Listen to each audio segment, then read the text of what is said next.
आत्मिक यात्रा कार्यक्रम रे आपनको स्वागत करू।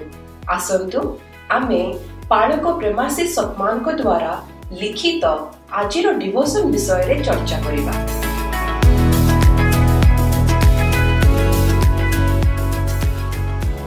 Praise the Lord. आज आमे गोटे बहुत गुरुत्वपूर्ण विषय रे कथा हवा। आम सांगरे पालक प्रेमाशीष सतमन को लेखार किछि अंश अछि और आमे आलोचना करिबा जीशुंक रक्तर शक्ति विषय रे। हाँ, एटा बहुत माने आध्यात्मिक जीवन पई गोटे मूल दुआ भली विषय। आज्ञा तेबे एही आलोचनार मूल उद्देश्य होउछि ए जो जीशुंक रक्त कथा आमे कहूचे यार प्रकृत महत्व कौन और आम जीवन रे एटा केमती काम करे। हाँ, आमे तो सबुडे कहू जीशुंक रक्तरे आच्छादित हुआ, किंतु एमती काहींकी कहू। मैथ्यू 26:28 पदरे कौन कुहा जाइछि?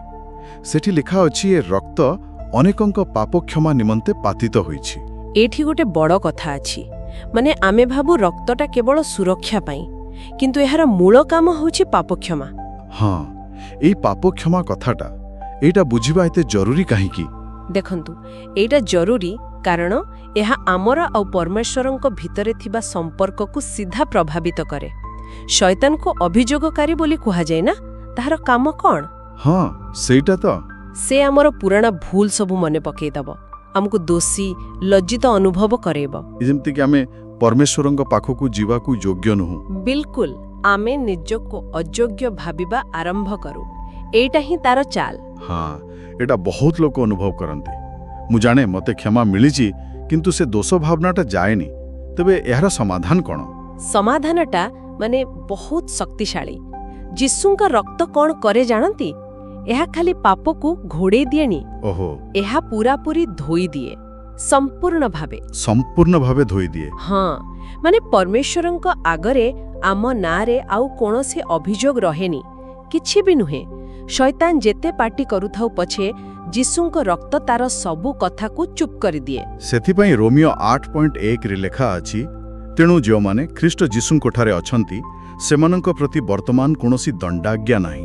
वाह, कोनोसी दंडाज्ञा नाही। एहाकु बुझिबा पई गोटे उदाहरण नेबा कि? हाँ, निश्चय। मने करंतु जनंकर पहाड़ परी ऋण अछि, से जीवन रे भी सुझी पारिबनी।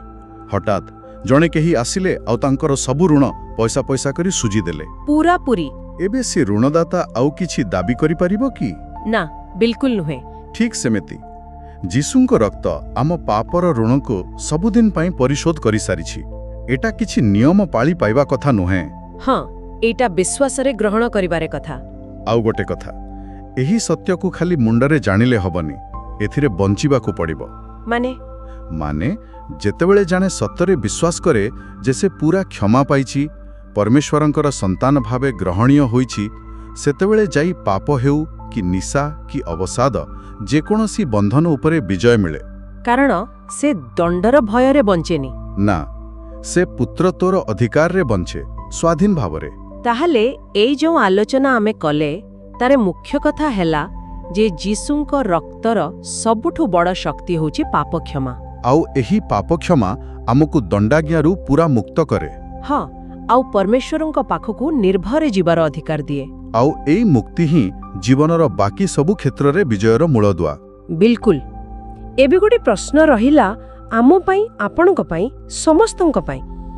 आमे कोन एही सत्य को केवल मुंडरे जानिछे ना प्रतिदिन हृदय एहाकु ग्रहण करूछे? गभीर प्रश्न। जदि जणे सत्तरे एही स्वाधीनतारे बंचिबा आरंभ करे, ताले तार जो दैनंदिन चैलेंज सबु आसुची सेगुडी को से केमिति देखिबो? तारे दृष्टिकोण बदली जीवन नाही? निश्चय बदली जीवो। एही क्षमा को सक्रिय भावरे माने प्रतिदिन ग्रहण करिबा ही प्रकृत परिवर्तन आनिबो।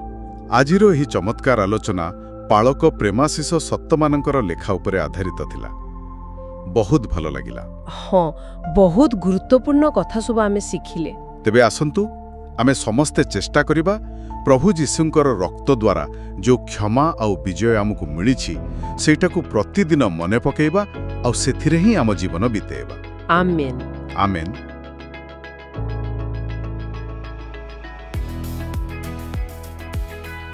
आज आत्मिक यात्रा कार्यक्रम रे जोग दवा पई धन्यवाद। जेउठी आमे प्रतिदिन परमेश्वरଙ୍କ वाक्य आलोचना करूछु।